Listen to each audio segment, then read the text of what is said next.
Hello everyone and welcome back. Today you find me in M1 with clutch and carbs Abarth 124 Spider, a car that I've always wanted to drive. I mean, it looks so cute, especially in this very nice scenery. I mean, take a look at that. Underrated for some reason. It's based on the Mazda MX-5, as you all know, but I mean, yeah, it has this Italian style that a lot of people want and crave with the Abarth logo at the front. It sounds amazing. I'm gonna be spending the day with it along with other cars from Clutch and Carb. I'm very glad, to be here today.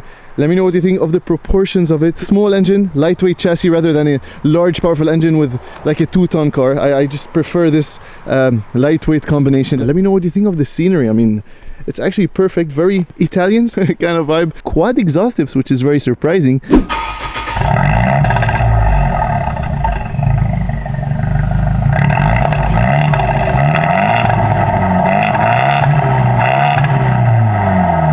So under the hood we have a 1.4 litre turbocharged 4-cylinder engine. It's different than the Miata's 2 litre. This is fully homegrown at Abarth and it makes 170 PS. Now the numbers might not sound exciting, but this weighs just above 1,000 kilograms. So I mean, it's so fun to drive. You can see we have more power parts because obviously it's a Fiat. Limited slip differential in the back, and it's mated to a 6-speed automatic, which you can use with those paddle shifters. So one of my favorite things inside this car is just how easy it is to open the roof. Take a look at that. You can time it. It takes less than 2 seconds.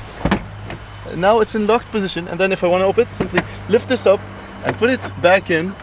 I mean, it's so easy. Alright, so jumping inside the Abarth 124 Spider, it's pretty easy to jump inside, and the seating position is so nice. I'm 186 centimeters, and you're gonna see don't have the windshield straight to my face like other convertibles. The steering wheel feels so nice in your hands. Obviously you have this red accent on 12 o'clock, paddle shifters on this automatic version, and I love the red tachometer in the center. Let me just turn on the car really quickly. You can see it rumbles to life, and then we do have a manual handbrake, maybe for some fun.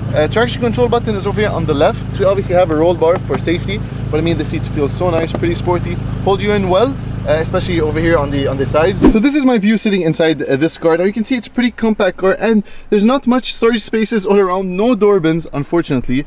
So if you do have a bottle of water, let me show you where you can hide it. First of all, you have a small storage area over here, maybe for key, coins, and then if I go back to here, Snickers, which can fit very nicely in the bag, water bottle, I believe this is the catalog or something, so this fits also over here, and you simply close it. Other than that, no glove box as I mentioned. Very basic stuff for the climate control, all easy to use, high quality stuff, and I like this red stitching. You can see it's not a slow system, so communication for your phone. And actually the screen is touch sensitive, as you can see. We do have navigation built in, 2D view or 3D. So yeah, you have to use this knob over here to change like easily, going on to application. Now in terms of practicality, this car isn't the best obviously in the world. You can see this lifts up a deep space. This is my camera bag, so like normal size, and you can see how it fits. I believe we can fit like maybe 5 of these. Practicality is compromised in this little thing.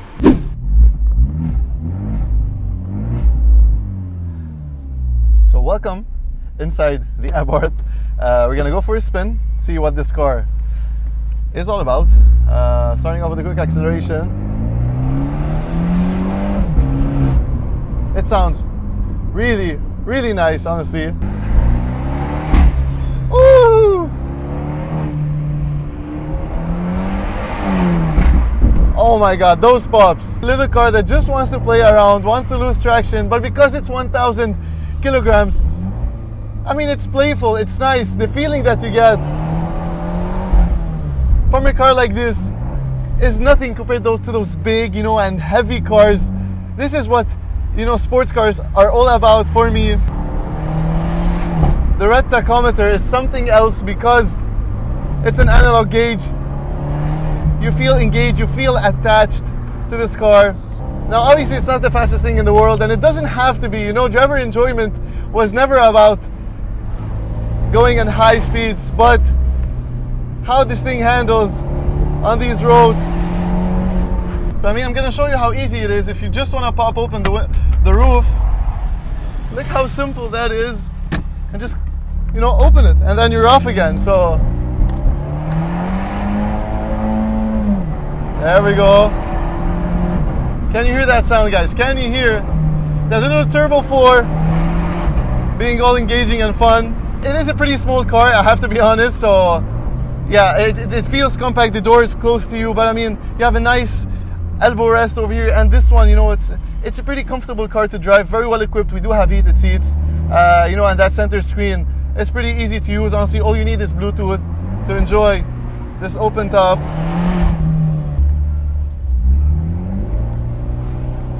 And I mean, you can see, I mean, it just plays around. You can easily control it. No car gives you this engagement, you know.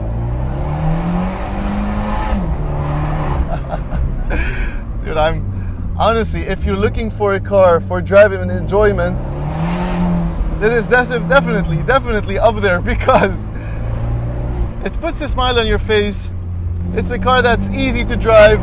You learn how to power slide. You'll know how to control the car.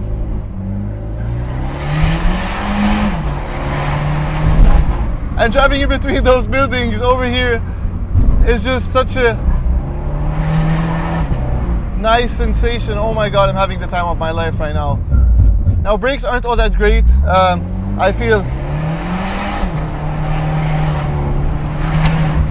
we could use better brakes, guys. Shout out to Clutch and Carb.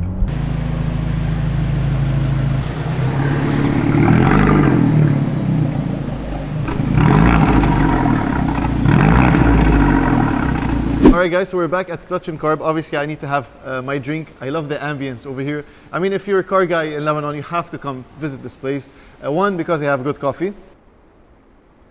It is good coffee. And then you have nice cars all around. So, what do I think of this car? Honestly, it has to be one of my favorite cars I have ever driven. I'm going to be very blunt. It's very affordable, and no car at this price point gives you this enjoyment, this feel from it.